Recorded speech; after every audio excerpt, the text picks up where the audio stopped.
अस्सलामु अलैकुम वरहमा अल्लाह वबरकाता। क्या कभी गुरूर का अंजाम सोचा है? एक महल की मगरूर शहजादी थी। उसे अपने हुस्न पर मान था।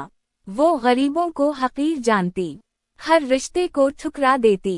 फिर एक फकीर आया, इसने मोहब्बत की सदा दी। शहजादी ने बहुत तज़हीक की, इसे महल से निकाल दिया। बादशाह ये सब देख रहा, वो बेटी से नाराज हुआ। उसने एक फैसला किया, शहजादी की शादी करवाई, उसी फकीर से कर दी। शाही जिंदगी खत्म हो गई, सब कुछ छन गया था। वो कच्चे घर आई, इसे मेहनत करनी पड़ी। अब वो बहुत रोती, जिंदगी बहुत मुश्किल थी।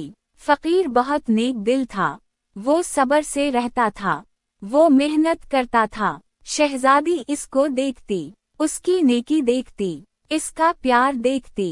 शहजादी का दिल पिघला, इसका गुरूर टूटा। वो बहुत बदल गई, अब वो सुकून में थी, सच्ची मोहब्बत मिल गई थी। बादशाह देखने खुद आया, वो बहुत खुश हुआ। शहजादी बहुत प्यारी थी। ये कहानी सबक है, गुरूर का अंजाम बुरा, सब्र का फल मीठा। अनमोल कहानियाँ सब्सक्राइब करें।